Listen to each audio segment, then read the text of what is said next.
Ooh, that could mean other things. Let's not. Alright, well, when you're ready, let me know. I'll transition this to live.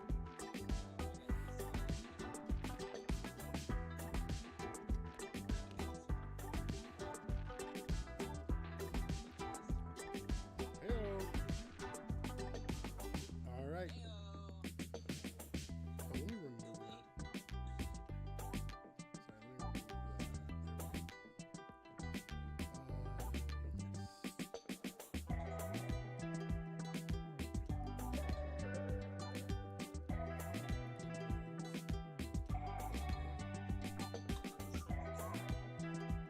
Jesus, glad I hadn't started yet. Alright, let me make sure transform fit to screen. There we go. And 3, 2, 1, go.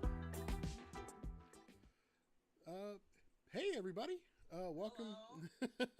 Welcome to a special Game Masters Underdark live session. As always, I'm Will. And joining me tonight is Matt R. Matt, how are you, buddy? Doing good. I've been properly hydrated, as one should be. Yes. That's good enough. And per usual, except for the last live stream, I'm eating and drinking because I had a 12-hour day, and so I'm just now getting home to dinner. Yeah, give Will a break. Everybody in the comments. Right? Will what to do. Give him a break. You can't tell me what to do. So, Typing. Ignore those typing things. I want to pull up the thing so I can see it.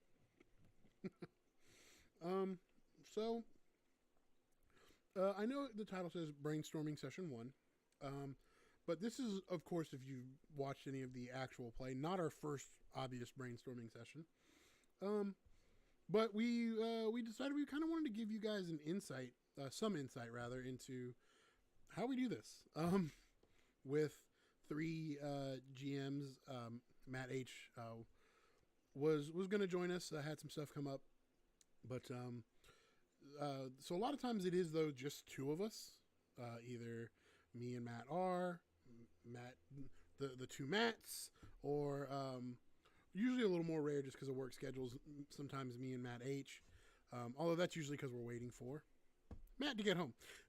So yeah, because you use the Zoom. So it's usually one combination of that, and a lot of group chat, asking questions. Yeah, we just talk for hours about the future. Yeah, it's funny. About We like okay, we're playing this game right now, but what in the future will it look like? yeah, it's almost weird. I was gonna say awkward, but weird when it's like, hey, I have a question that's going to affect us in like 2 sessions. It's kind of like, oh yeah, we're still playing. Yeah. It's like, oh yeah, and the question can be like, because right now we're playing the tier level 1 through 5, and like especially like in Matt's games that are going to come out dealing with this similar subject matter, because we're all playing one cohesive story. He's like, hey, I have a question for you guys. That's like, we might not even play it for like months from now. And but we're like, that's the kind of like note taking. Yeah. I don't know about y'all, but I'm taking notes on monthly things. Don't make me.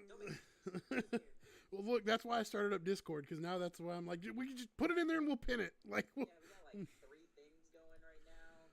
Yeah. Stuff that we can just Google. Yeah, I was gonna say we have OneNote, which is kind of like where we started, and I still use it.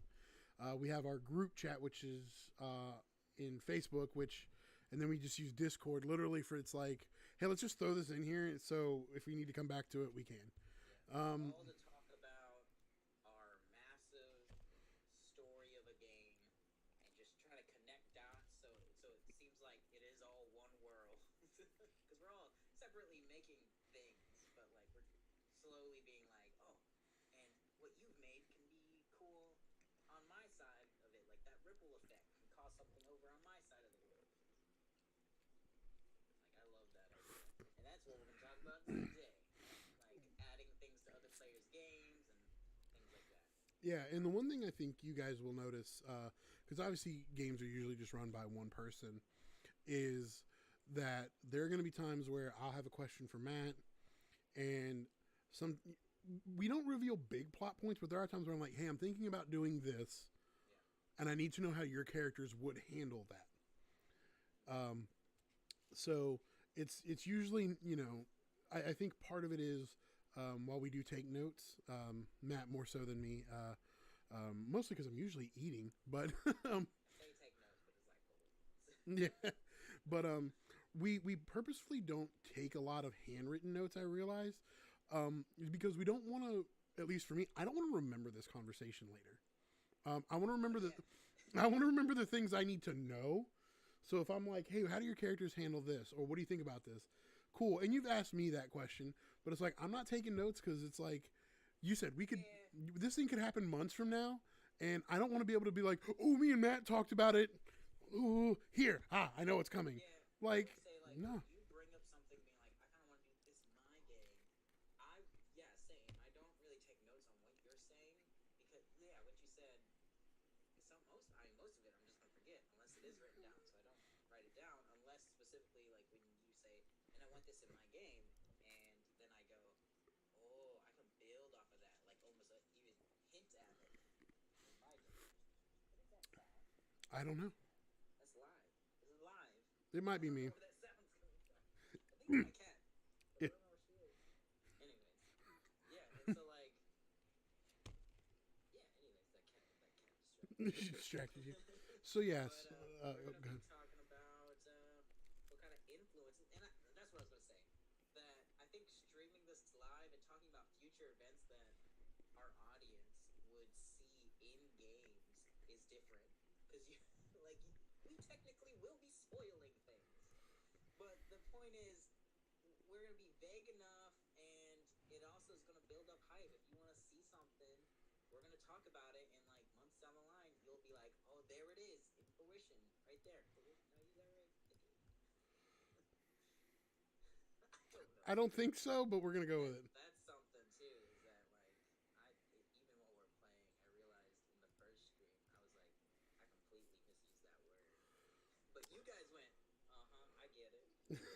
You know what? I will say I'm usually the stickler for that, and 90% of the time I'm like, I'm just gonna let it go because I know it. That's me. I'm that guy. But I've realized Yeah, for you made a face when I said something live stream. You made a face, and I know what I said. That was me trying to role play right off the top of my head, and how I thought it came out way cooler than how I said it. And when I said it with the same gravitas that I wanted to, that I originally thought it. And then you went, and I went, I know what I said. you talking about the most recent one we did? No, the one that's on Mm. the channel right now. Yeah, I did use fruition right. Fruition. I may have said it weird. Oh, The I point at which a plan or project is realized. yes. So yeah, I'm that like unless you grossly misuse a word, I'm like, which I think I have done a couple times on recording. Like Matt, that's wrong. Like I know what you were trying to say, I'm so but bad at it, dude. So bad at it. and So, like, and I get better the more I learn like the subject matter. That's why I think that first episode is a little bit of a drag. I probably wouldn't be a fan of it if if I came on, but like the following episodes, I learned the subject matter a lot more. You guys came into your characters a lot more, and we just flowed way better. yeah, and I think part of that comes with, like you said, the subject matter. But like, this is a big project. I know for me, it was it was really nerve wracking. I think you even, I'm pretty sure you mentioned it. It's been a minute since I watched it, but you were like, yeah, we forgot to record the first like 20 or 30 minutes. Yeah, I did. I forgot to press record. But That's why in the actual recording that's posted, it's just me talking because I was like, we gotta make up for it somehow. but I'm saying, I pulled it off. but I mean, that's like we're not professionals. We say that all the time. Like, Literally, our first hiccup So I mean, it happens. I mean, we're not professionals, and I think, I mean, maybe I'm just kind of, obviously I'm biased, but I think I like that example because if you're a new DM, which is originally why we started this channel, was I know for backstory, for those of you who don't know, you and Matt had talked about doing something for years. You guys told me that, and then one day I was just like, I have a gajillion questions as a new GM, and then one day I was just like, y'all want to do this? And so Set it up and everything. I didn't really have to do any work. yeah, so So I was like, hell yeah, I'll be there, dude. so and I don't regret it, but sometimes I'm like, man, I bit off a lot. Like I was starting school and work, and I have a almost, he'll be 3 next month, so I have a small child. I obviously I wouldn't change it, but I was just like, oh no, what did I do? We now have routine in our lives. Except for More so than other. I was gonna say, except for when we upload, which is completely random. But that's our. Now it is. That's our. Well, the semester's almost over. This I will say this as a quick aside. This semester and next are going to be my 2 hardest because I have to take these math classes, and I'm bad at math. So that has been 90% of my struggle. Maybe my next puzzle I put in the game is just going to be math. I will. It's just going to be an equation, dude. I'm gonna. First of all, I will. A real life puzzle. Don't. It's going to be algebra, and you're going to be like, what the fuck? I will drive to Oregon because I'm too big to get in a plane seat. I will drive and knock on your door just to thump you and drive back home. It'll be just like etched into the wall. X equals. No! What does X equal? I don't get it. The game. You gotta figure it out. The whole game is But a big algebra problem. It's like those Jumpstart games back in the day. You never seen those? Oh, maybe it was a little too high tech for you. I'm a youngin', y'all. I'm so young. I was saying, how old are you? How old are you? I was a baby boy. How old are you? I'm 28. Yeah, there's almost a 10. I'm 34, so there's a not big, but there's a gap. I exaggerated. Yeah, but I mean, there's just a big enough gap that sometimes technologies were True. different. When I was in 3rd grade, that's when we stopped using like the floppy disk games. Yeah, I still remember those. Oregon Trail was on that. I remember that. That was the one I would actually take that because that's the only fun one. Oh, of course. Yeah, and I think I was using that until like 7th or 8th. Like I remember in 8th grade when they were like, "Here's PowerPoint." Like I was in 8th grade when PowerPoint was a thing. So when it first became a thing. So. Oh yeah, I guess that is. Damn, I was using that in middle school. I was creating some cool projects, dude. I was doing all kinds of stuff that I Yeah. doing. So. It's like literally, here's the project, and I'd be like, you know what? Screw that. I'm just putting a bunch of things that I like. Right. With cool transitions next to it. But yeah. So I. That was a tangent. Oh, that's our show, everybody. Welcome to. We should just change it to Tangents Are Us, because it happens all the time. That's what happens when we're live. That's cool. I don't care. It's what happens when we record. It's like we. Why? It's like, I mean, have you watched any of our episodes? It's always a tangent. I think we're a little bit more on topic. I feel like lives should be a little looser. Available to be the goose of the loose goose.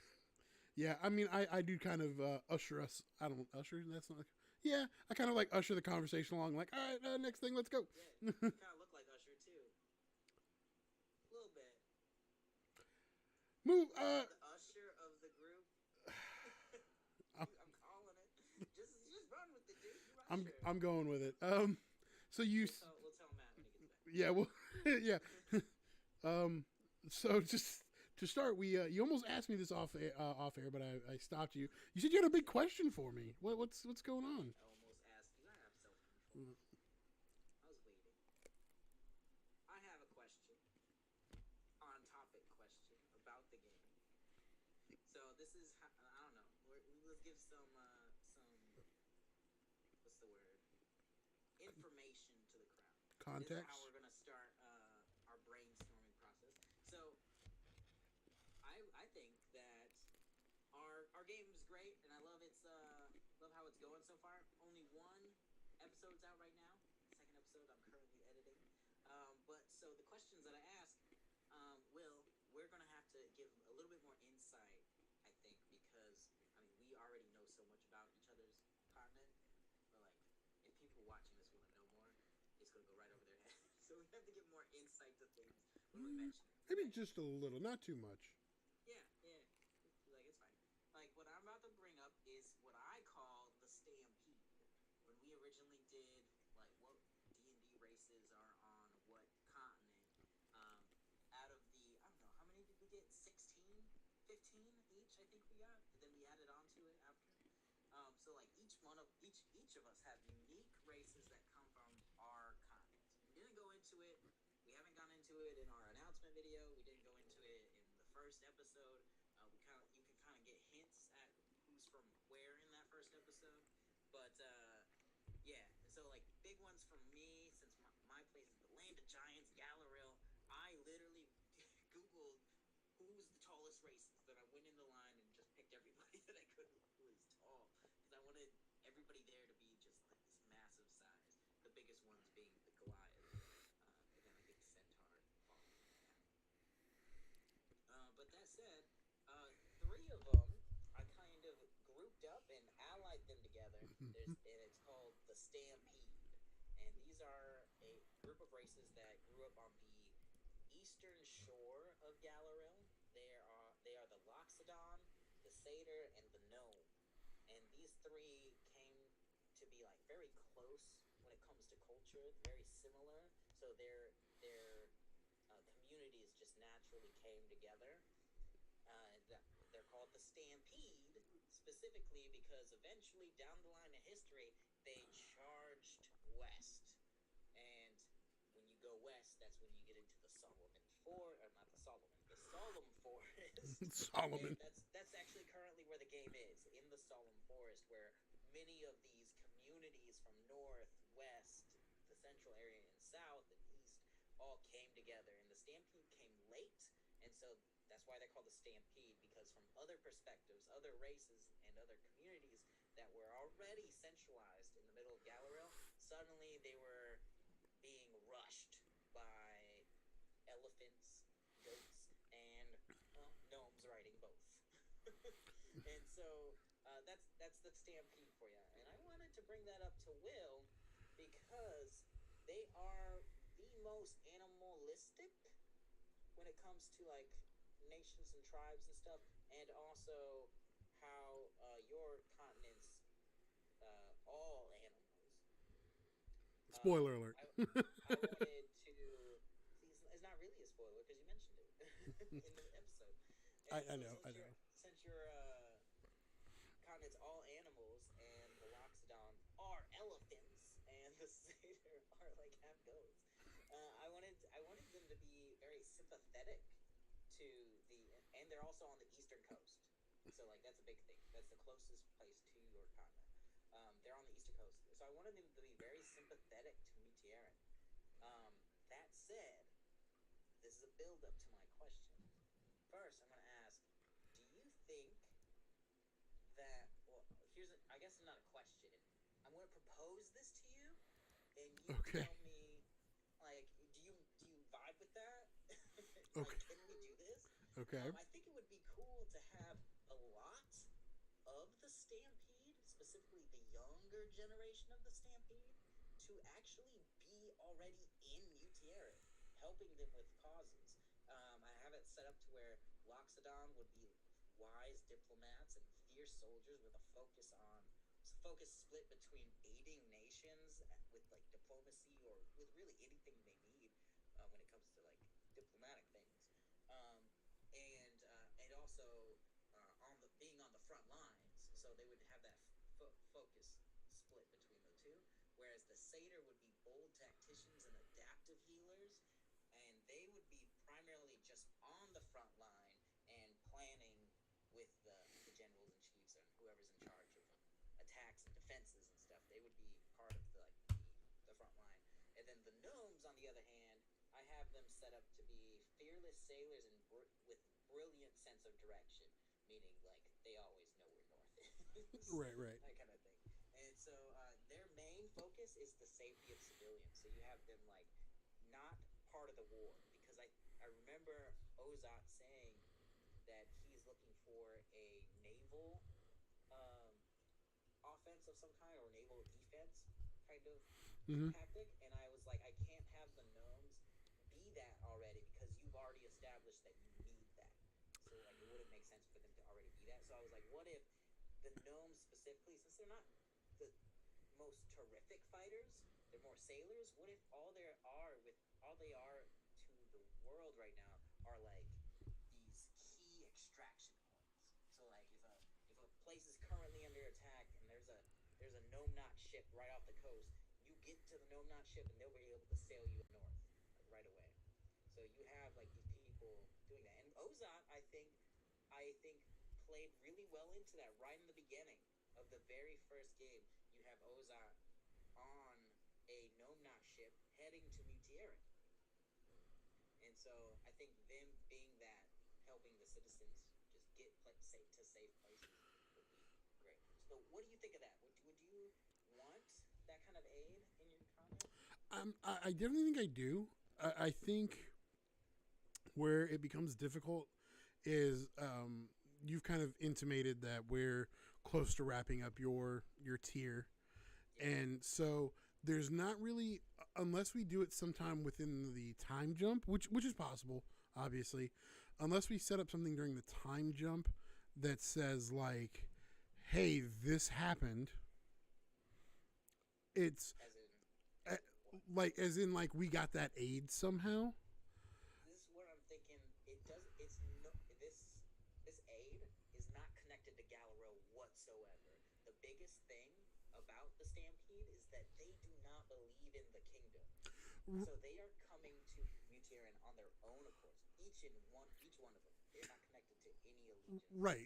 Yeah, I remember you've mentioned that before. So what I'm saying is like, do they hear that we're getting? Because if they hear that we're getting aid from the kingdom, I feel like they would be less likely to help because it's like, oh, they're already getting help from them, kind of. I don't think they would be, because the simple fact is that they are sympathetic to your unification and well, safety.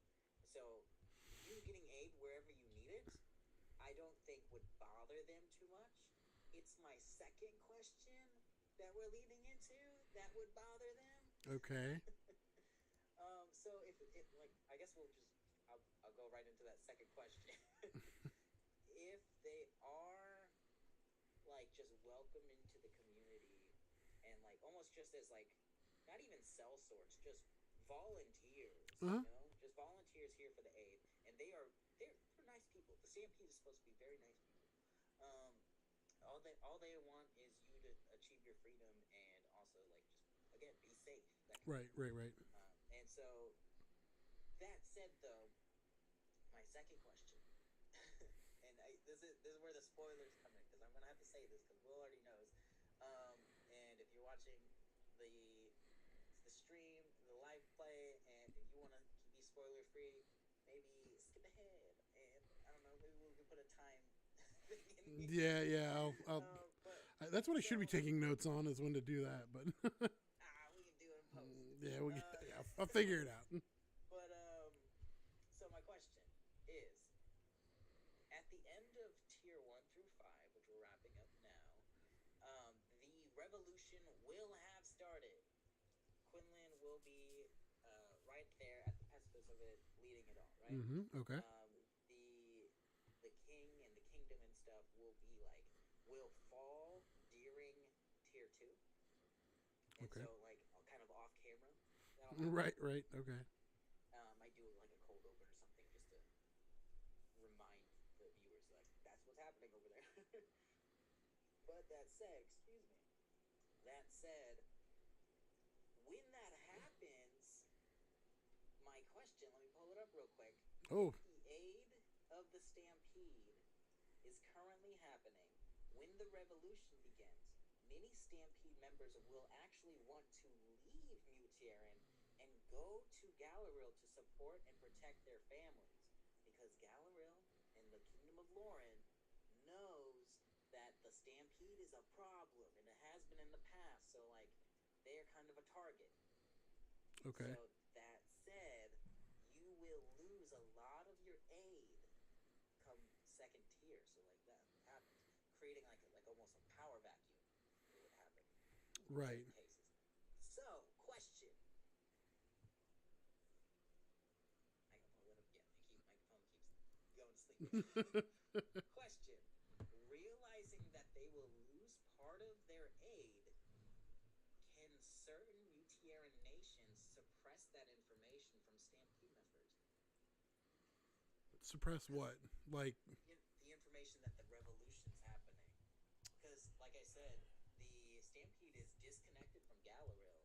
They don't have information. They don't have much contact with what's happening in Galaril.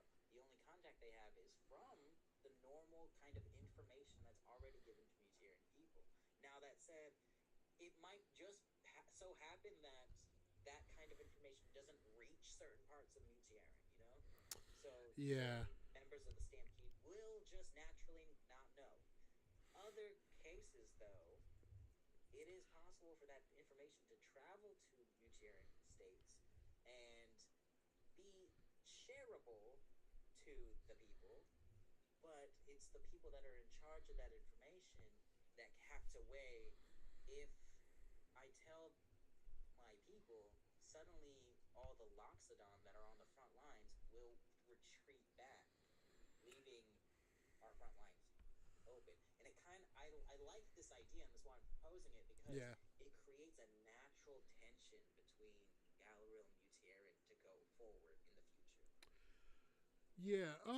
So I think what'll be important, and you might want to make a note of this because I don't have pen and paper with me right now, is what is the state of the war between me and Matt?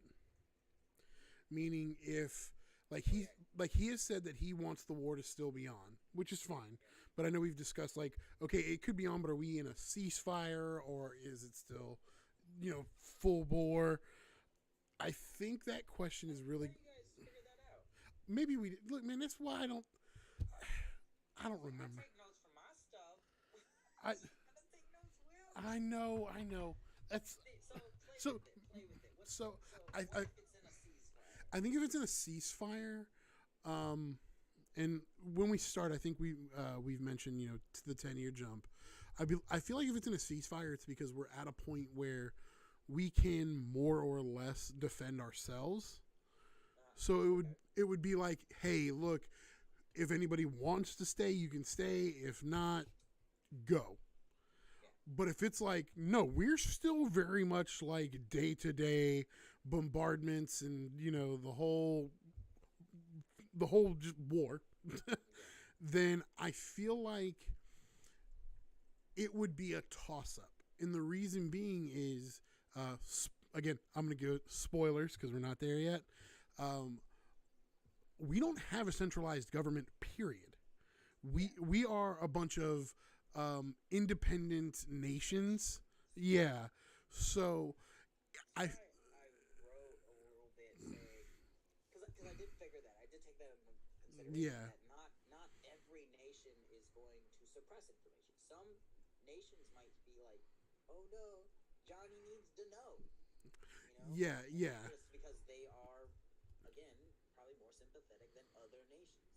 And so that said, that's why I wrote here, depending on which nation actually suppresses the information, the Stampede may hold a type of generational grudge. Yeah.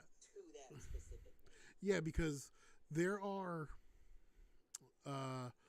and obviously you guys know I haven't had a huge amount of time to write there, but there is one race that I have that I'm like, yeah, they would say something right off rip, like. Regardless of where we're at, they're going to say something. Because that's like a moral conundrum. I really like that. Because it's like, yeah. I need you to save me, and I need you to be here, so I'm stopping you from going to save your family. Yeah. I mean, that's juicy, dude. there, there, and yeah, and so there is one for sure that would be like, hey, you guys gotta go, and there are a couple of others where. Again, like this would even be something I do this randomly where I'm like I might roll like a D100 and I'm like if this range to this range like they'll say something, this one they won't, this one I don't know because I like the randomness of it. A lot of times I don't know. Why we play D&D, right? You just roll the dice, see what happens. So there are for sure a couple that I think would be I don't want to say more. Yeah, like for sure one or two would be like yes, the other one's no. But I feel like most of, I think, like I said, it's going to just depend on even if the war is going on, how bad is it? Like if we're able to, again, establish even a semblance of some kind of defense at this point, then it might be like, ooh, we still really could use the help, but. And we're thinking about it in the war perspective, like the Satyr and the Loxodon will be on the front lines. Taking them away from the front lines during war is a big problem. Right. But like that said, if it's not like say you currently are not being attacked, it's in a ceasefire. The Satyr would become maybe less tacticians on the battlefield, but more so like tacticians maybe in courts and stuff like that, or whatever that kind of semblance of law or something. And I feel like with Loxodon.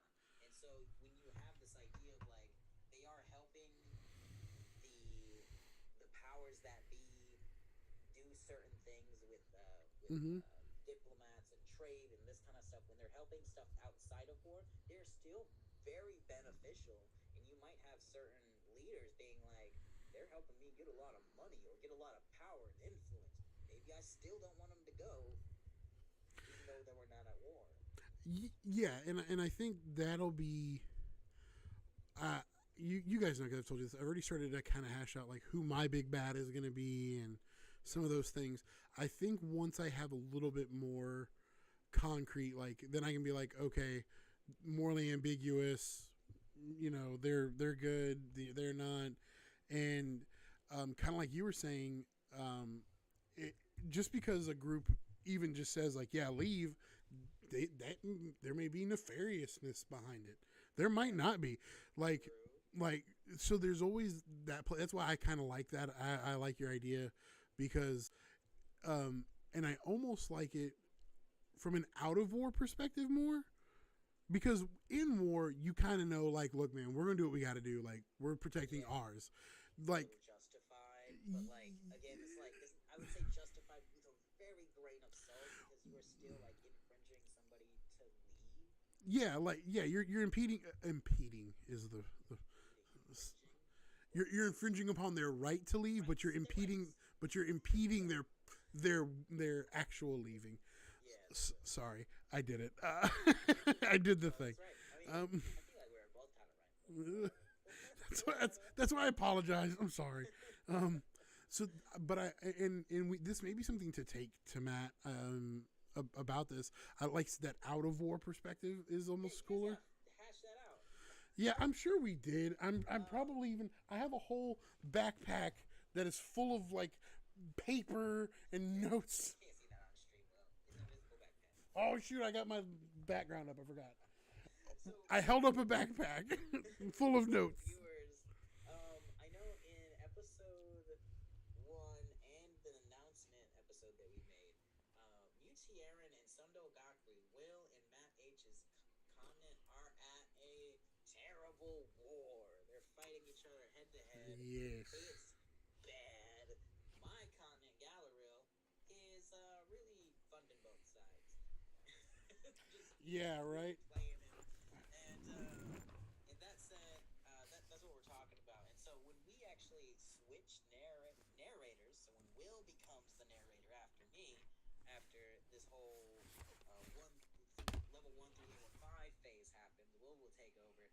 And that's during that time of that transition, we've been talking about like 10 years in-game time passes, which is, I think, perfect. So we get to see like these characters who are currently, how old is Ozai? I think we talked about like he's like him and Oka are both like 18, 19, like. Oh They're like super. Yeah, they're super young. Where I know Matt's character Yo is a little older. Quinlan, like Matt's pretty young still. She's like 21, 20, that kind of thing. So like when 10 years happens, suddenly you have characters who are like 30 years old, and Will Gates 20. And so like No, they'll be close to 30. They're 18 or 19 right now. I say 20 like the range. And so like in their 20s. 20s. Oh, okay. I And misunderstood. so I apologize. and so like you have these characters that just 10 years, so much could happen. And that's why we talk about like what's the war going to look like 10 years from now. We did say that it's still going to be happening, but we don't know like what its current state is. And that's why we talk about ceasefire, or if it's still going strong.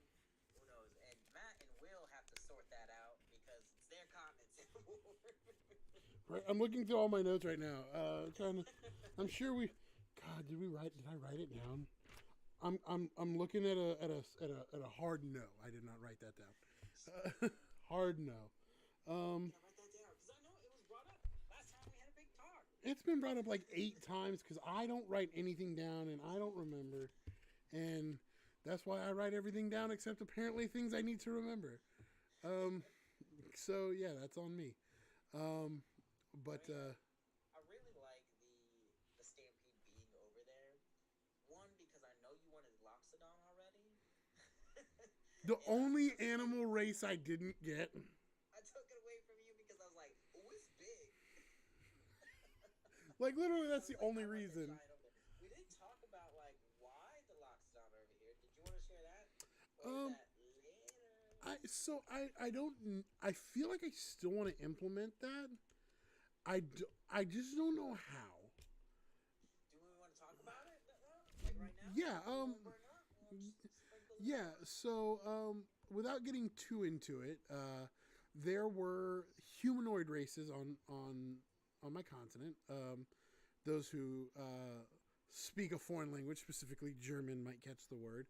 But it's for mutation. Because Is that what BTR means? yes. Oh. Whew. Oh. Boom. Oh yeah. No. Look, I go to languages that I can. I know that's probably not the exact pronunciation, but I like how it sounded. I'm ballparking it. I like it too. So basically, there was a magical event. I don't want to give that part away because that is a big thing we've talked about at some point. But there was a magical event that basically turned the humanoids on my continent into these animals. That's how we're justifying the. Basically, if it's and I don't think we've actually mentioned this, although you can kind of tell. We've used every D&D source book. Like Yeah, if it's a so many sources. yeah, and it's we've used the official D&D stuff. I know there's tons of other books, but just for reference. So any of the Magic the Gathering settings, like I have Owlin on my continent, I have the Aarakocra. If it is an animal race, except the Loxodon, they were on my continent. And so I began to talk to Matt about what if the Loxodon were originally from my continent, and even like they maybe were sailors, kind of like the gnomes, and they basically were shipwrecked on Galaril because of this magical event, and because of that, though, they don't have any memory, like almost like an amnesia thing. And eventually, they just kind of were like, "Well, we're here. Let's settle here and have families." The lore of the Loxodon, all I wrote is that the original ones were born from the shore. Yeah, That's how I wrote it. Literally meaning they washed upon the shore. yeah. Like there was a tidal wave, tsunami, or yeah, I don't go into much detail. It's very like that kind of biblical cryptic, being like born from the shore. yeah. Because nowadays, I'm sure in like the current, like our game currently being run, they would probably literally take that for the literal definition, like, oh, we were literally grown from sand, or like. Yeah, and I think the like them seeing. I know we haven't brought it up much, but like I would almost be interested in. Oh my god! I just blanked on his name. The Loxodon who's been helping us this whole time. I just blanked on his name. Ronaldo. Ronaldo. Thank you. I don't know why I blanked on that, but I would almost. Yeah, right. Um, I was too busy like doing other things.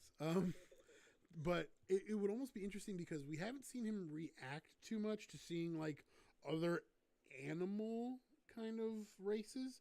No, Well, because he or he, specifically he or is he, yeah, veteran and a that's warrior right. that has fought among well actually fought Harangon. Like he went to war with Harangon on like a almost a false flag operation, that kind of thing. Yeah, that's right. I remember that. So, but like, it's interesting because, Spoiler. yeah, That's in episode 2, which is yeah, not out yet, but that is coming out. I mean that happens in the first 15 minutes. You find out. So yeah. not a huge So spoiler, yeah, but so he was basically like an undercover guy. We caught him, kind of deal, and he. So, but I mean, it's it would be interesting to see like, uh, uh, a pack. Is that what you call them? Anyways, a herd. A herd. That's the word. A herd of elephants or this oxodon like get here, and it would be like I think it would be like a cool one shot idea. Now that we're talking about it, of like this feels like home, if that makes sense. Like they get that almost like we were born from the shore, but the minute they get to Moutier, it's like, ooh, would they though? Because I mean, it's been generations since. look. Like I mean, if we go to Africa, are we gonna be like, oh, this is so great, it feels like home? I mean, Like some people might, some people might. You don't know. That's why I I said it. can feel it in my toes. I'm rooted. But I mean, some people could. I don't know. That's why I said it could be a cool one shot idea, Matt. Didn't say it would I be. mean, I feel like magic would be involved if we're running with that, like a sense of magic just overrun, like almost like a chills through your body, that kind of Then you thing. know what? We'll wait till whichever cycle it is when we talk about the big thing, and maybe that's when it'll happen when she wakes up, and all of a sudden it's like, oh, that's a thing. Um, I'm not going to spoil that part because that is like way down the line, but when we realize like, oh, we got to save her, and now all of a sudden some of the locks on are like, oh, like it almost like it triggers that memory, or like not necessarily memory, Well, but like again, like it wouldn't be a memory. that's why. Like Well, that's why I changed it. But it would just be that innate sense of like that aha moment, the epiphany of like, ooh, because she can transfer that information. yeah, I She's a mean, we're she's talking about gods, we're y'all. a god. Yeah, I was about to say she's a goddess. So like that information could be like, hey guys, I need you to come back because things. Not maybe all of them, but maybe like I a think it character. would specifically have to be the information of like I need you to come back to Mutierin, or hey, originally you were from here. It would have to be that transfer of information that would make them be like, oh, Well, and that's what I'm saying. Like, not everybody. Like, now that we're talking about it, I'll just play Loxodon that cycle because I think that would be interesting to be like maybe that's the Loxodon that got the info, and he's like, guys, we need to go back. And then okay, cool. I got a cool new character idea. got it, Where's my pen?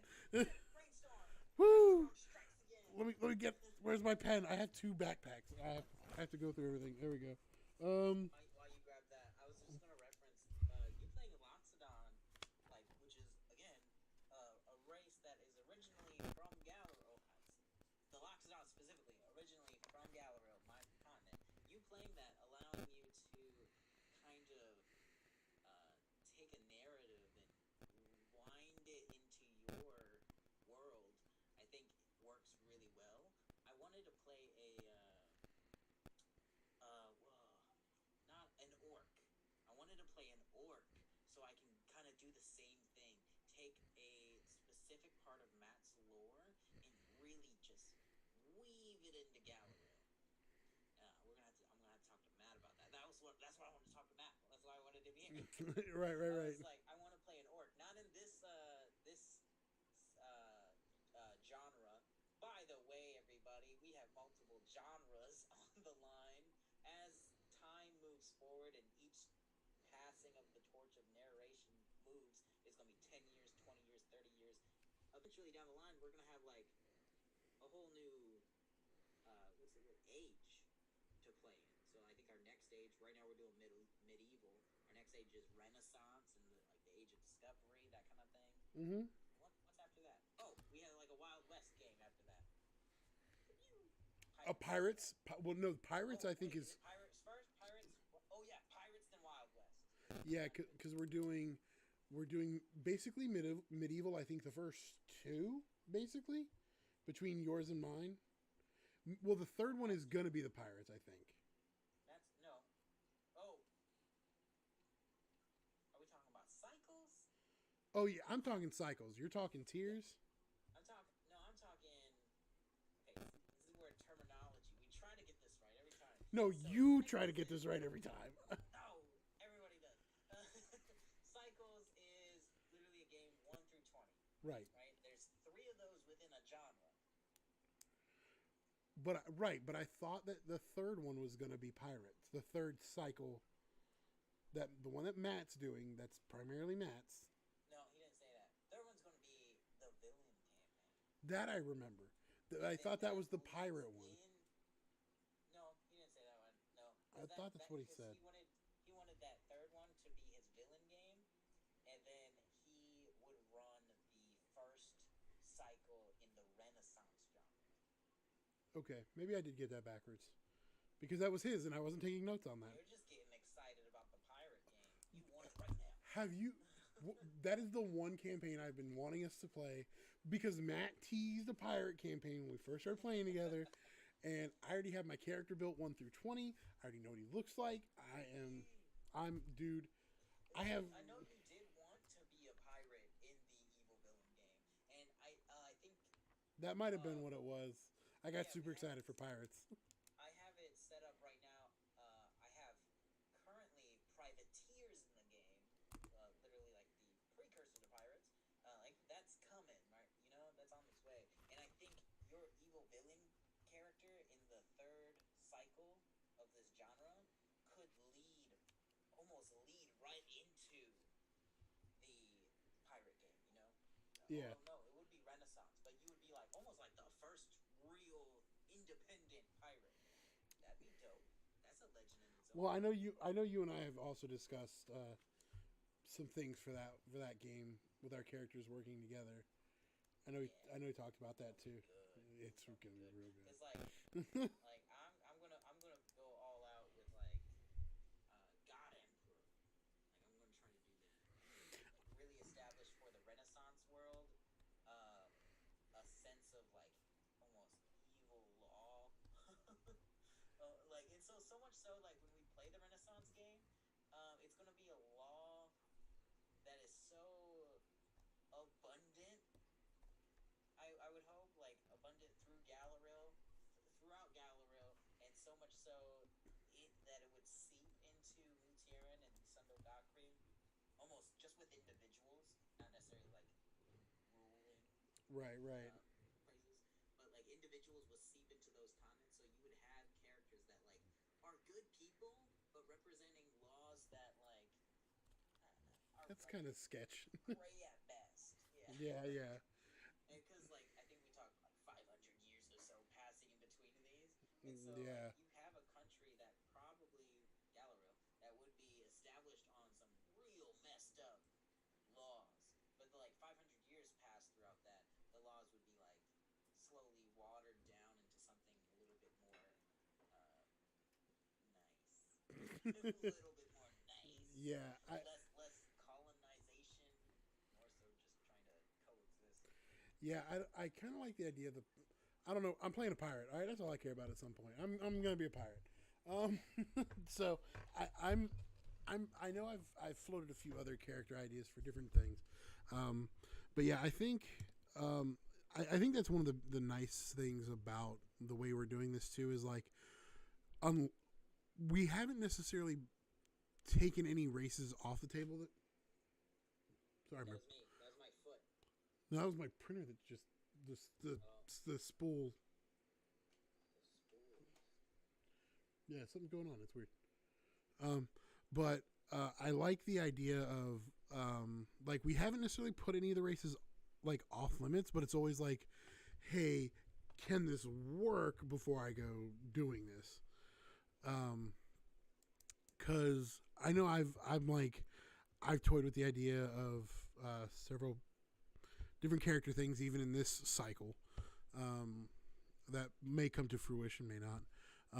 But man, I don't know. Like, yeah, I think I think it's going to be back to your original question. I think it's going to depend on, like I said, the state of the war between me and Matt as to what happens. Like I said, for sure, there's one race. Like I said, off the top of my head, will tell you to go no matter the situation. Yeah. 100% every time. The other ones, Yeah. And I so think it'd be cool to have like that certain ones do, other ones don't. So you have like this people of the Stampede, are very yeah, now split. You have people that are like maybe might be passing through a nation that hasn't shared that information yet, and you have a Loxodon being like, "Oh, I see you're staying. That's very noble of you." And then they're like, "Staying? What do you mean? Why right, would I leave? Why are you leaving?" And then like maybe that becomes a dramatic moment. Maybe that's a story hook or something.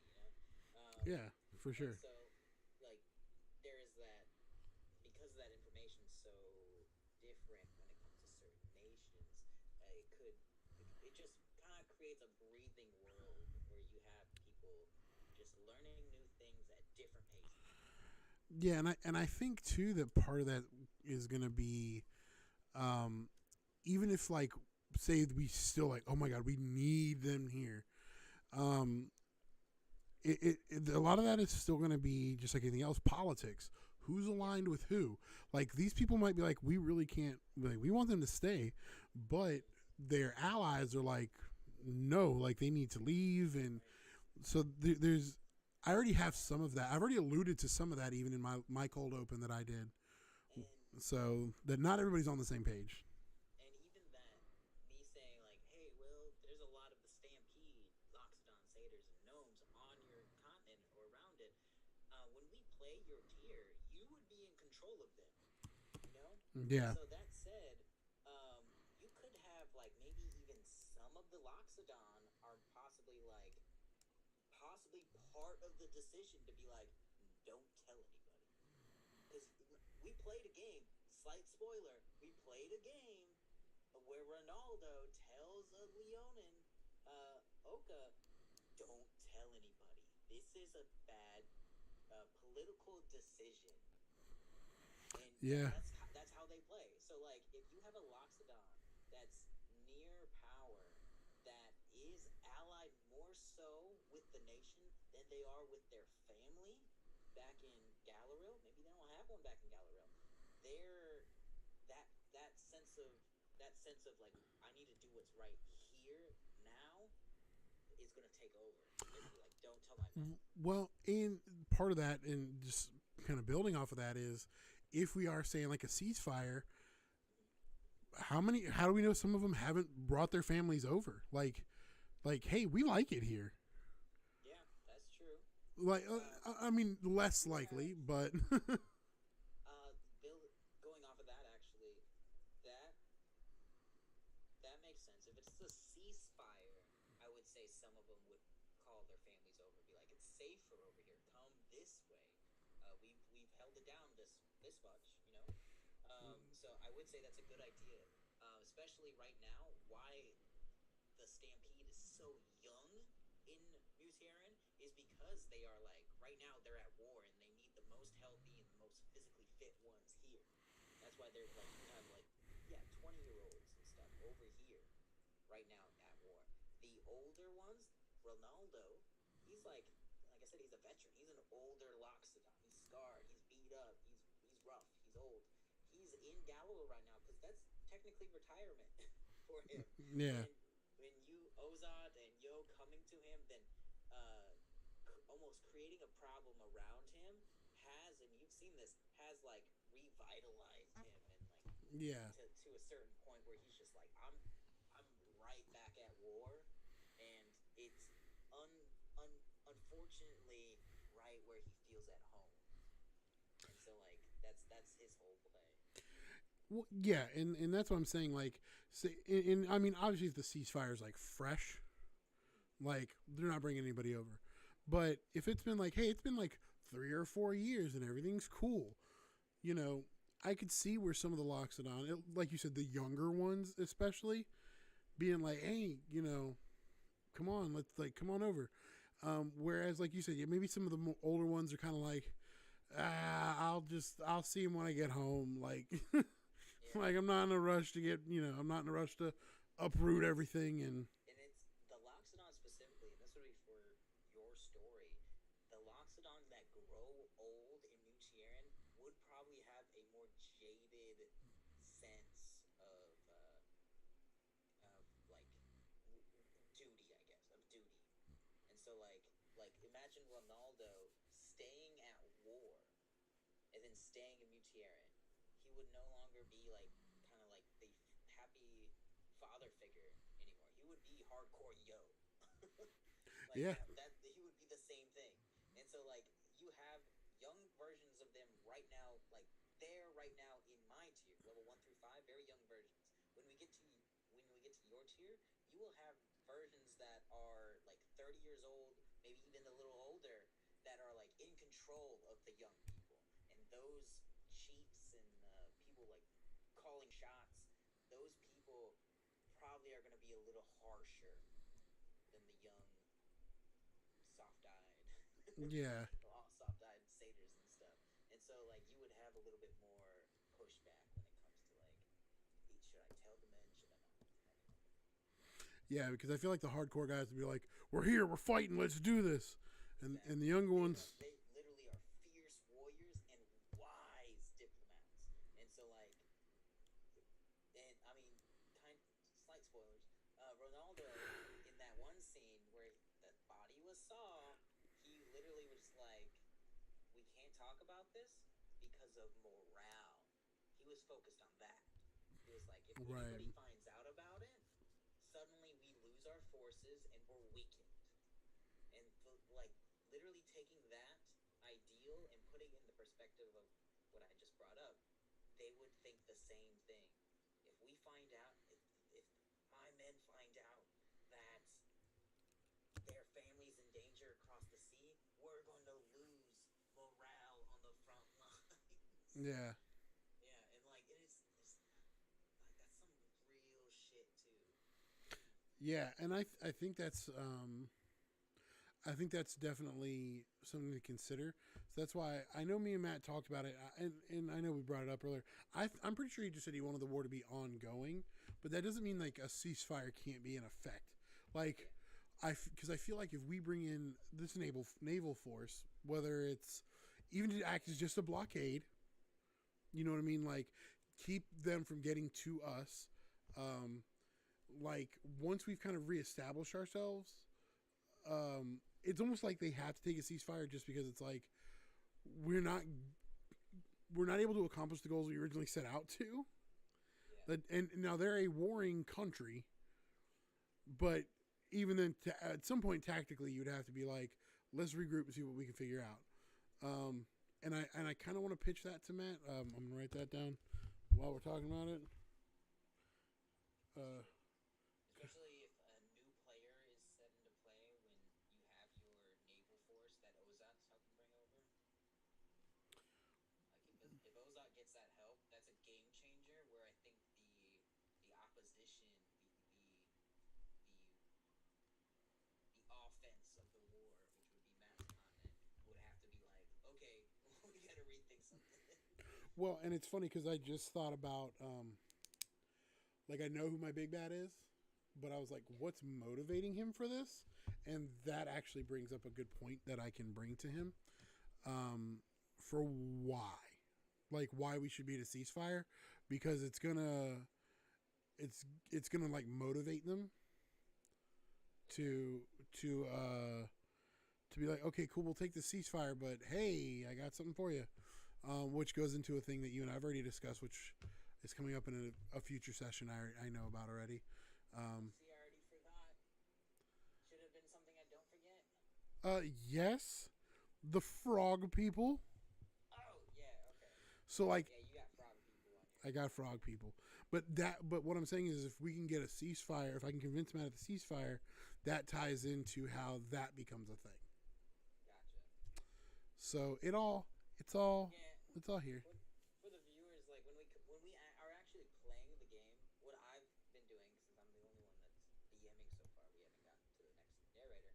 But I've been asking Matt and Will, being like, "Hey, what kind of like shadowing elements do you want me to like drip into the narrative so you have those things to call back on?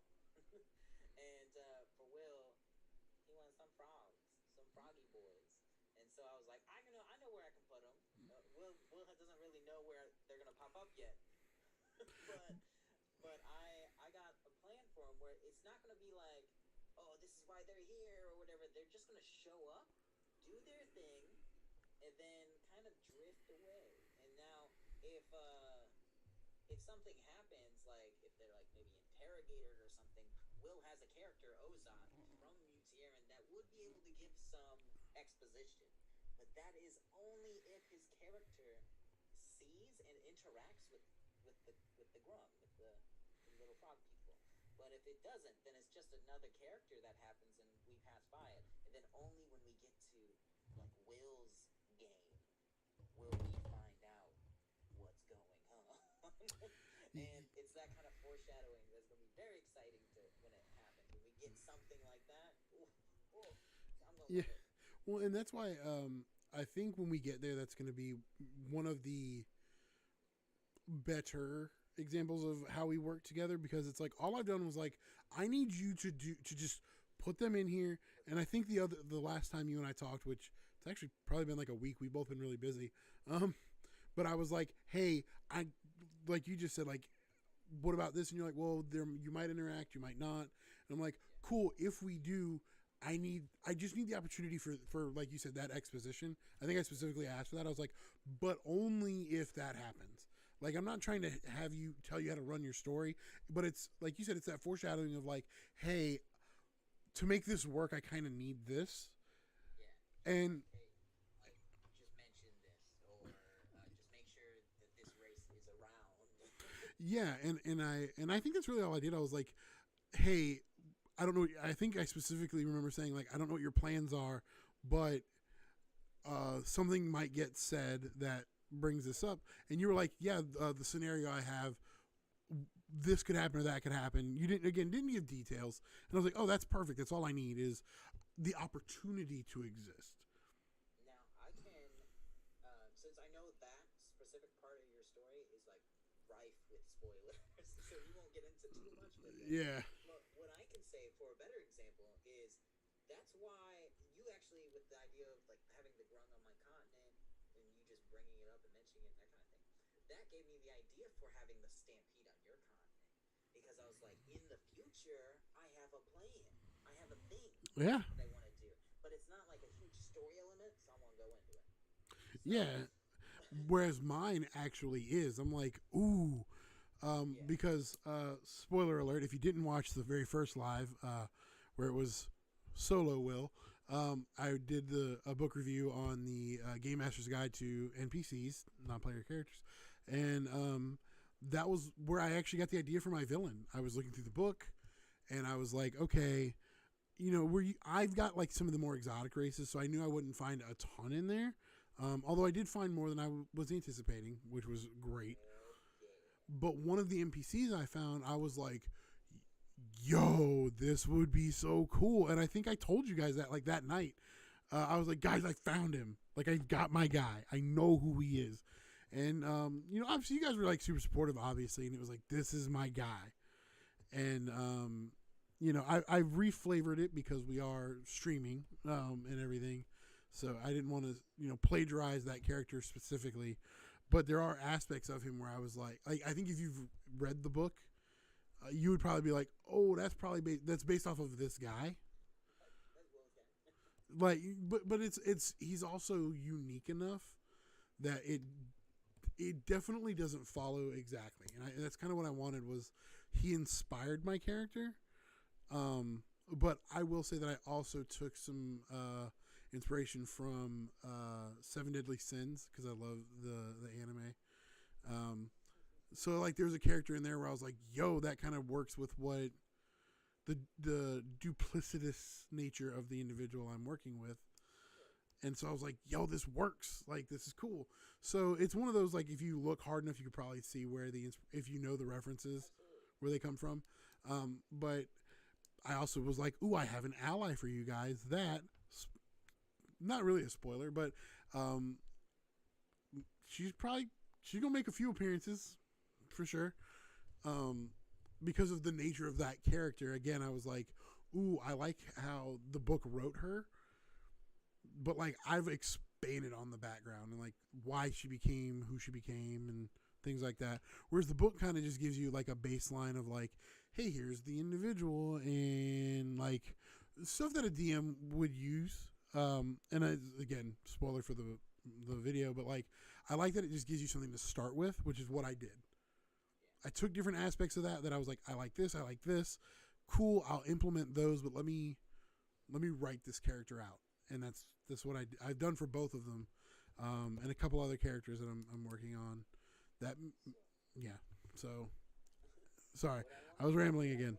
what I wanted to do was implement the stampede on your continent because I wanted to like do something in the future. In the fourth tier, which would be 17 through 20, big boy tier.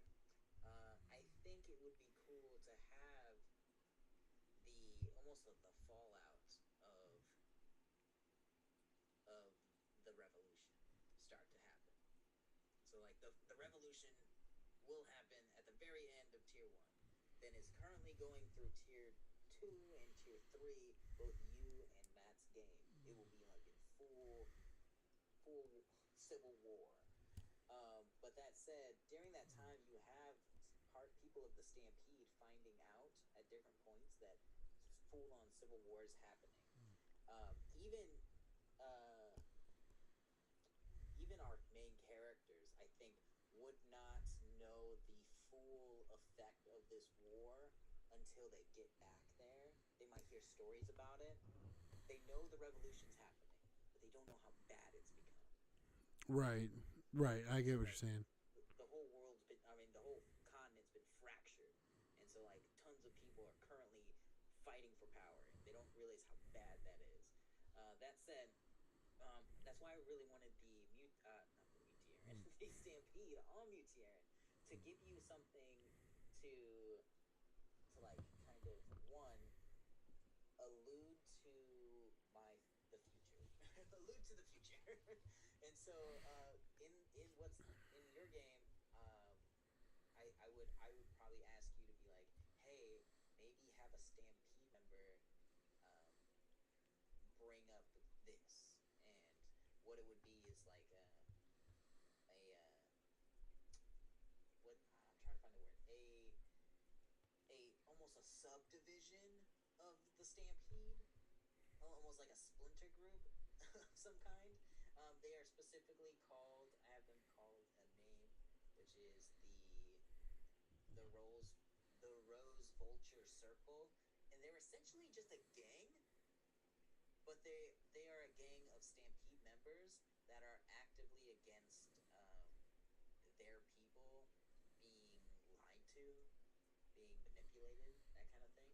Okay. And so what I would say is simply just have somebody mention.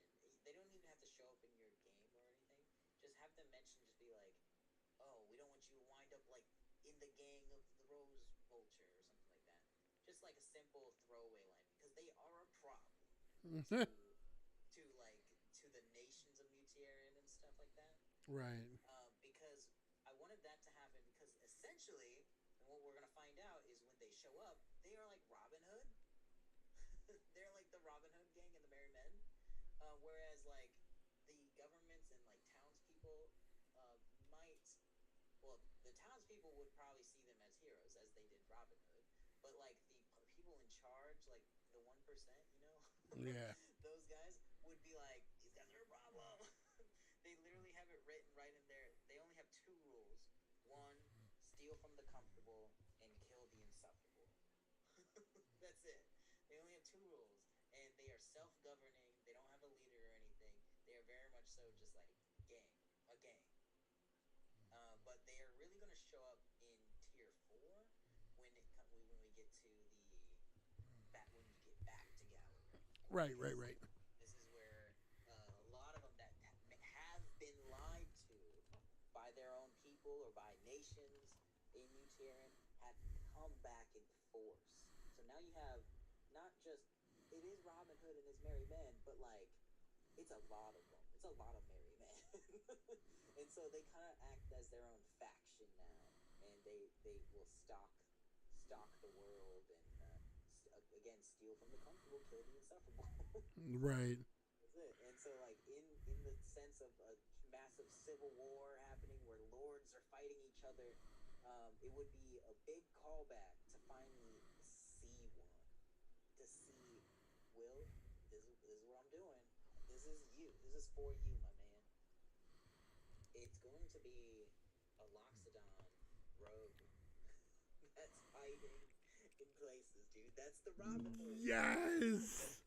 That the Rose Vultures, the Rose Vulture Circle is a bunch of mischievous, sneaky Loxodons, and so They pass all sneak checks automatically, all stealth checks. that's why I love the idea of it, like actually maybe coming to fruition in. I use the word again. Coming to fruition in the fourth act, because they're one going to be very highly skilled people to be able to pull off stunts like that.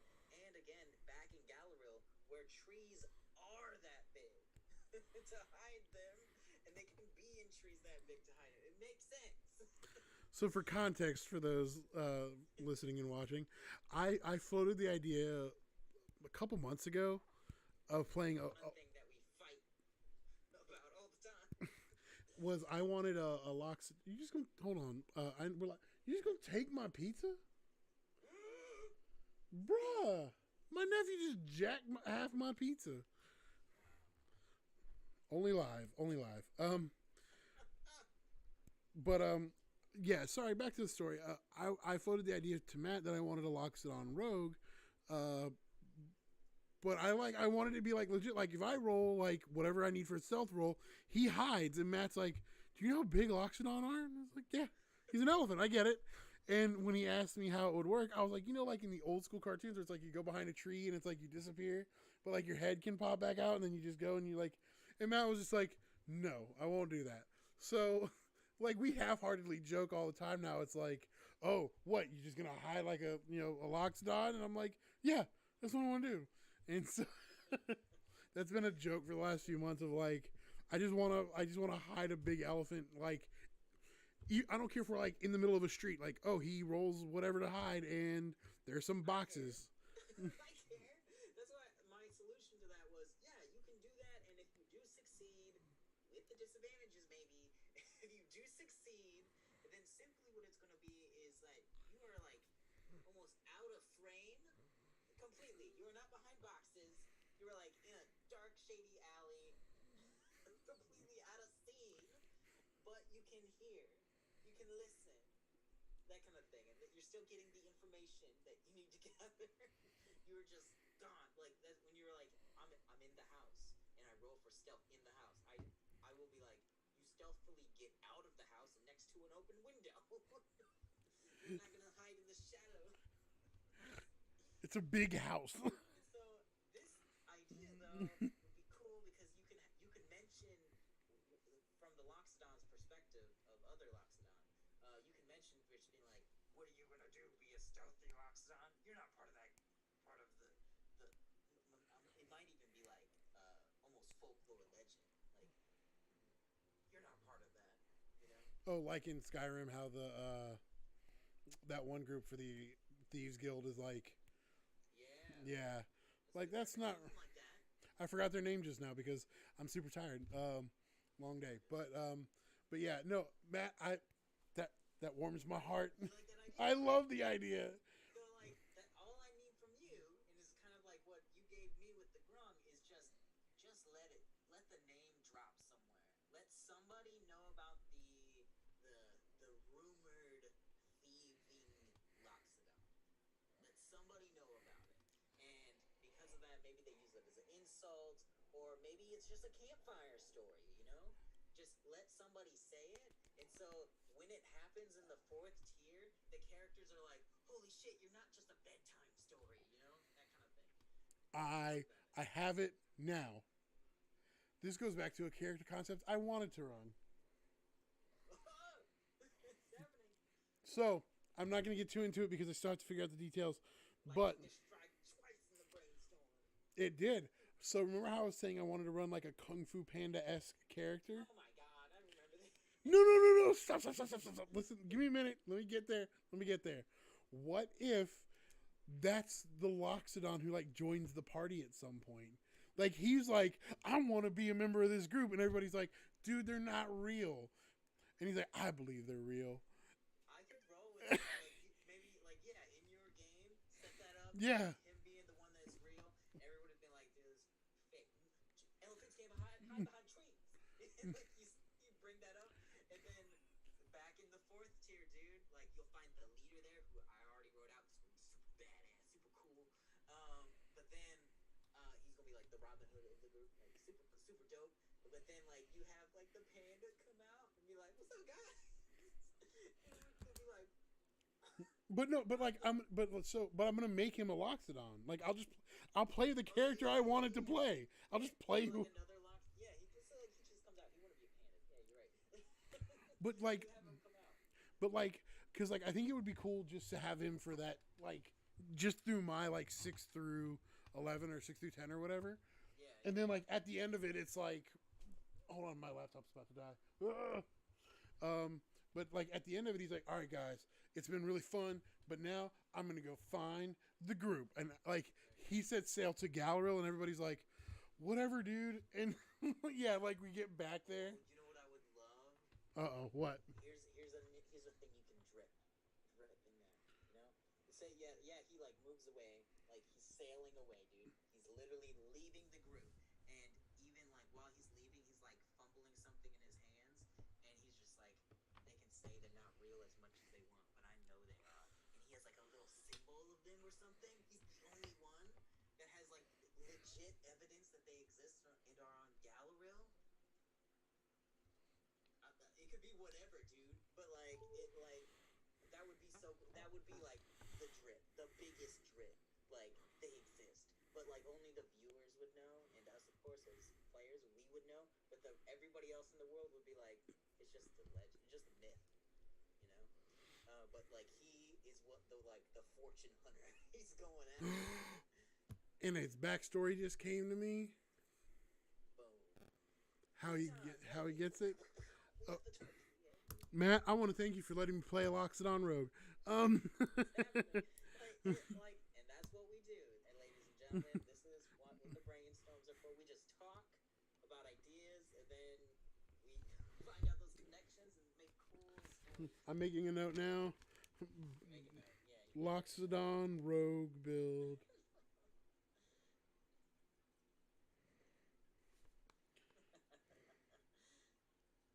This has been fun. This has been good. How long have you been doing this? A little over an hour. Normally I would stay longer. I actually have so many ideas now, but I do have to get to bed at some point. I have. That is what we talked about. Is a good snippet of how we can do this thing in the future. Just talk, have fun, have some spoilers. We definitely explained a bunch of the lore. If you want to rewatch it, then watch the first episode. I'm sure so much more connects. Yeah, for sure. And of course, like Matt said, like we're occasionally like dropping the grung. We do that, and I know if seasoned DMs or GMs were watching, they'd be like, "That's ridiculous! You can't do that." But I think the key. Nobody can get on our case about that. Well, look, you and I both know that is not how the internet works. If you and I both know, then I don't care how the Right, right. But what I was gonna say is like that's just something to keep in mind. Of like that's why we only take notes for ourselves. And as much as we joked about it, a lot of times I don't take notes. Is because one, even if me and Matt agreed that the war was full on happening tonight, just between the two of us, it was like because you wanted to set something up for tier 4. Now it's like, ooh, we need to revisit that. Yeah. And so a lot of times I don't take notes unless it's like a character build, like just now. As much as we're making a joke out of it, without giving too much away, I have been toying with making a new character. And you guys know that. Like, I'm like, I don't know the right thing. Yeah. And so this here is like, okay, I kind of need a few pieces to fall into place. But I feel like if and we've done this with each other where we both go to Matt or even I am like, hey, we talked about it and like we have these cool story beats. Would you be cool with this? As long as it's a cool story, like I think we like live by the rule of cool. It's like, yeah, that's cool. Yeah, we'll go with it. But the biggest thing, and I preach this every episode, at least where more than myself is involved. It is that communication. It's if I'm like, I think this is a cool idea, but Matt is like, maybe, but I have this idea and I kind of need this to happen. Okay, cool. You know what?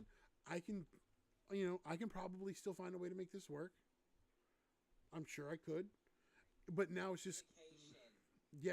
Is the key to any relationship. Yes, and for yeah, I got nothing. That it is. I mean, and it is important though, like you said, because we don't, as much as Matt wants to set up stuff for his fourth tier with foreshadowing and everything. The thing that we always I think that we're really good at is keeping in mind that like as much as you might want something for that fourth tier, we have to get through my second tier and Matt's third tier first. And, like, I have a bunch of stuff set up on my content that I want to happen in fourth tier, and that most likely will happen and is very like unconnected from whatever you guys do. But that said, I'm sure there's things that you guys will do where I'm like, ooh, it's gonna have ripple effects. Like I'm gonna have to like maybe change certain motives or something like that. Oh, for sure. For sure. And I've already mentioned how with my big bad and the grung reveal, and now if again we can tie it in with the ceasefire idea, how that's going to have ripple effects across my continent and Matt's. Yeah. And because of Matt's character being obviously from his own continent, that's going to affect yours, because I know you two have talked about having some stuff. So this idea, fourth tier, when me and Matt, yeah, like are back to back, things gonna be happening. yeah, and so I think that this idea of like, okay, maybe we were, I don't want to say against the ceasefire, but it wasn't the first idea, can now be rolled up into, excuse me, it can now be rolled up into, hey, but this, We have to be adaptable. 100%. That's what this whole game is. Literally, 100%. Like, even after this conversation, we have so many ideas that we want to do. As we play the actual game, which more things come out of, because even though Yeah. I say this, I say, hey, Will, hey, Robin Hood and the Loxodon, they're a thing. When it actually happens, the characters that you and Matt are playing might actually make them villains or something. Or, Yeah. you might not have similar views. So, like, I think they're going to be super cool aides and cool allies to have. But, like, by time you get back to Galaril after your game, after Matt's game, perhaps this is no longer a hero story. Like, Yeah. your morals and your ambitions and motives may have changed to the point where maybe you are actively fighting this cool faction that I thought of. That kind of thing. So like so much can change. We have to Yeah. adapt. Yeah, and I think again for newer GMs, obviously that's what the main show is, who it's geared towards. That's something to keep in mind is there's a difference. I know we kind of mentioned this before. There's a difference between railroading and linear story, and I think we do a good job of being adaptable, and like we're still telling a linear story. Like this happens, this happens, this happens, but we don't say like, oh, but you guys have to go here. Like, I literally, this is probably the least prepared I've ever been. Even, I have some time, but normally you guys know I have like pages of like, these are all the things I want you guys to do. And yeah, yeah, I know. But right now I'm like, I have some characters written out, a few of them. And I know I kind of have like the intro scene. I don't even have it written out. I just have stuff like on paper. Like, I know that technically is written out. I realized that after I said it. But I mean, like, I normally have it scripted. That's what I should have said. I normally have it scripted. I don't have it scripted. I'm just like, okay, here's here's some cool ideas that I have. And you guys know about one of them, which I'm not gonna spoil, but it's like as part of the intro thing of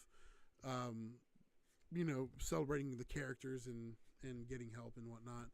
And I'm like, if you guys want to do that, cool. If not, like, I can still make the event a big part of the story.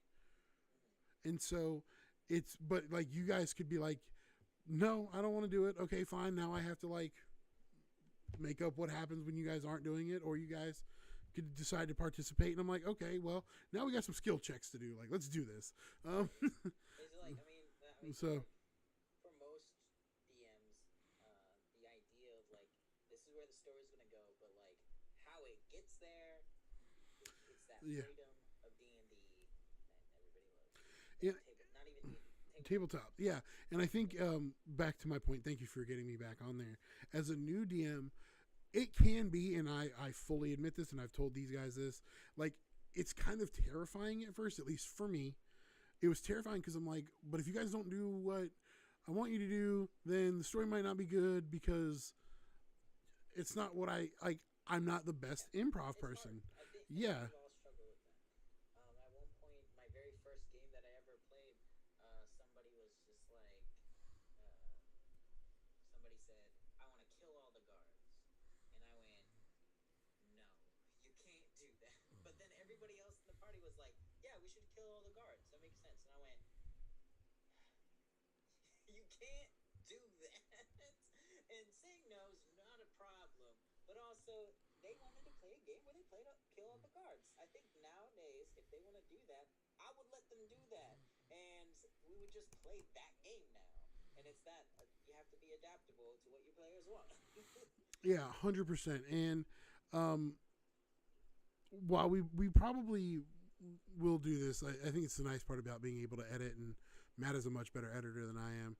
But we've talked about how sometimes something might come up in the middle of a game, and it's like, hold on, we need to check that. Yeah. And We've only done that a few times. We talked about rabbit nipples one time. Like, hold on, we need to check how many nipples are on the head. fun fact, male rabbits have no nipples.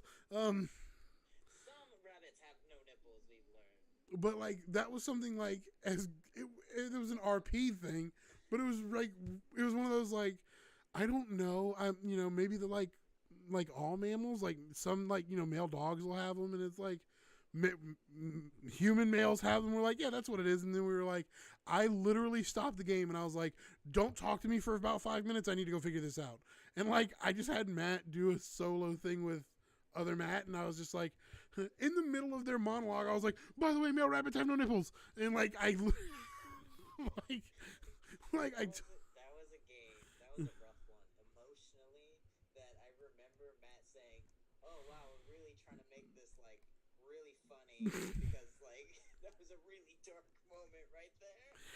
Like, yeah, we got pretty emotional to the point that I felt like all of us were having really good jokes between yeah. dark moments, just to make up for the really Yeah, we had to bring some levity to the situation.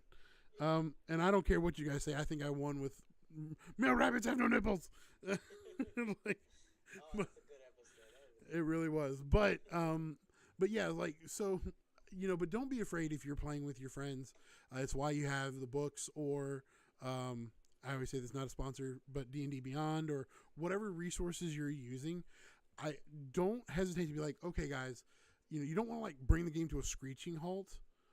But if it's like a quick rules clarification, like is a spell line or area of effect, all right, man, take a quick second, look it up, go about your day. But if it's I see this a lot, especially in a group we're both in on Facebook. Sometimes you'll just be like, I don't know, and you make a split second decision. You know what? Make that all the time. Right. I don't know. Like, well, having Matt and you around, because you read the books. Both of you read the books more than I do. So sometimes I'll be like, all right, let's just roll dice. And then you guys would be like, oh, there's actually a mechanic for that. And I'm like, okay, cool. Because I was just about to like leave it up to chance. Yeah, and sometimes it'll be like, hold on, I know the mechanic. Let me go find it real quick. And there've been not so much on the recorded games, but I know in our other games where I've been like, this is the mechanic, and you're like, I kind of rather do it my way. Okay, fine, whatever. I'm not. Sometimes I'll look at that mechanic and I'm like, there's a lot to learn within 5 minutes. Right, and I know I've done that where I'm like, I think this is a thing, and I read it and I'm like, I'll send this to you, but maybe just go with what you're gonna do right now. We might get back to game. Yeah, Again. but I know there's a gambling mechanic that I wanted to use in the first session of actually this legacy game. Matt sent it to me. I looked at it and I went, "That's a lot of math." Then I yeah, fixed it. because I was like, we ain't gonna gamble right now. yeah, because remember I was like, oh yeah, or was it Matt or was it me? Because I was like, oh yeah, I did that in our Dragon Heist game. I used the gambling mechanic. Hold on a minute. Oh yeah. And so like I think it might have been Matt, but I know I remember like, oh yeah, I used that. And like you did. You looked at it and you're like, it's not a hard mechanic necessarily, but it is like, oh shoot. It was a lot for the little scene I had planned. Right. Yeah, that's what I was gonna say. It was more than it needed to be. Yeah. So it was just like, just roll some dice real quick and go. But yeah, Be don't. adaptable. Yeah. Free will is still a thing. You don't need to be rules as written. Rules as written. Oh. You don't need to be rules as written, guys. Well, and I will say this too. I watched. This is actually something I mentioned about feats and backgrounds in our group chat the other day. But they had a new video for update to the Sage Advice Compendium that D&D puts out, and Jeremy Crawford, who is like the game designer, like rules and whatnot, came on and was like, these rules, go watch it. It's on YouTube. You can look it up. He's like, these rules are like, if you wanted to technically play like by the book every time, then yes, you would follow these rules. He's like, but that's why we do these, because there are some people that play that way. But he said, but we actually just kind of just like, as long as you guys are having fun, we don't care. Yeah. And that's from the game designer guys. I mean, that's what it comes down to. Like, Yeah. a tabletop game, literally, like, as long as you guys are having fun, it doesn't matter. I've talked about this many times. This specific scene where a child is playing D&D, not keeping track of health, and somebody comes by and being like, hey, you weren't keeping track of health when you were doing that combat encounter. How did you know when they died? And the little kid just goes, when it stopped being fun. Yeah. And so, like, I kind of do that. I do that. I'm like, the moment where I feel like narratively, yes, now they can kill the monster. The attention has been relieved enough to where like it'll pay off to have that monster killed now, not 2 rounds in. Yeah. Even though maybe I am keeping track of health. Then 2 rounds in, I'm like, oh shit. Yeah, they rolled really well tonight. yeah. And so I'm just like, you know what? He's still alive. We're good. Yeah. And, like, I just keep it going until like the characters have moments where they're just like, whoa, I'm really feeling some stress right now, or like, what's going on? Why isn't it dying? And then it's those moments where I'm just like, okay, I need some rest. Yeah. Because I think I know I'm bad about that, where I'm like, how much health does this guy have? Like, And see, that's a player though. What I try to do Right. what I try to do in combat is like, how are you feeling right now? Or this is what you look like right now. This is what the scene is right now. I know when you had a fight with a boy that hasn't been mentioned on the channel yet, it got intense and he was trying to kill you. I wasn't keeping track of his health, but that said though, he was also way up here at the time. and guess what? And so, like, Didn't die. Yeah, he didn't die, and you did bring him down a heckin' ton, like a lot, heckin' ton, actual measurement. You brought him down a heckin' ton, and but the fact is, at a certain point, I just kind of stopped keeping track of his health because I was like, he can't die. He can't die right now. It would be Anticlimactic. Anticlimactic, yeah. It would be that if he died right now. Though very cool, hell yeah, Ozod did it. But like, it wouldn't make sense story wise for him to just die. You know? Made sense to me. It would make sense. It would almost be like Ozod would kill the guy, then be like, "That's who you were afraid of," you know? He burned off my hair, and I have a nippleless chest now. Yeah, and he is supposed to be something you fear. That's why I was like, he can't die. So this is going to be almost a hit and run moment, and also like I'm just going to stop tracking his health at a certain point. So you as Ozod feels like I'm not doing anything. I need help. Although to be fair, I don't think that went the way you thought, because I was like, no, we're just gonna keep going. Like, Yeah, I was kind of like, we brought just that do it. up in the next sessions. I mean, your characters brought up the reckless natures of other characters and like what it looks like role play wise when a character just blindly starts attacking things without really taking in account why or how long should I keep fighting, that kind of thing. We brought Yeah, that up, and that's what I like to do when I DM is like, yeah, you as a player might be like, yeah, keep killing it, keep killing it, keep killing it, but like perspective wise, another character just sees you hitting something and hitting something and hitting something, and they're like, are you okay? Like mentally, and that's what I like playing with, and we really get into some emotions. we do, we do. But man, Matt, this has been fun. Normally I would talk till 1 a.m., but it's been a long day. I had a 12-hour day. I'm tired. I got to get to bed. Been dope. I like the live setting. Yeah, man, it's super fun, and I now get to play my Loxodon Rogue. So it's been fun. I don't know about you, but I'm down for another session tomorrow. I got a little bit of homework to do, but maybe we'll knock that out. So, Talk about. huh? I don't know what to talk about, but we can talk. Do we ever? We just it always starts as like, I don't know, which leads to 800 other things. Yes, yeah. So Talk about magic items. I need help. I can help with that. So yeah, guys, it's been super fun. We're gonna try to start doing some more of these live streams. I also think I mentioned this in our group chat. It's a little easier from an editing standpoint for me until the end of the semester when I'll have more free time to edit. And what do they just post right away too, right? Yeah, absolutely. All I got to do is upload a thumbnail, which I usually do the next day. We're gonna. I'm also for those who just listen to the podcast on our Spotify or wherever.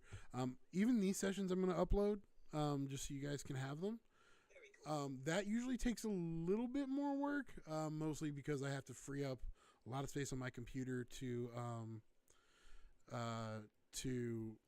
basically convert everything. Convert. Words are hard. But yeah, so I have to kind of do a lot of work on that end. Just from a computer standpoint, I don't have like a high-end editing PC or anything, so Not yet. maybe one day. Just keep thinking not yet. Yep. But it was fun. I love this. If you are looking for, we at some point we'll end the series on skill checks and ability checks. That is, we're literally on like the last episode at this point. We just got to wrap it up. But it is a little harder. Like I said, right now I have 5 weeks left of class, 6 weeks. So this next month and a half, this next month and a half is a little tight. But then I get like a little nice 2-month break, and we'll be able to do some more. So, Matt, like I said, it's been fun, and I will talk to you later, my dude. All right. Adios. Later.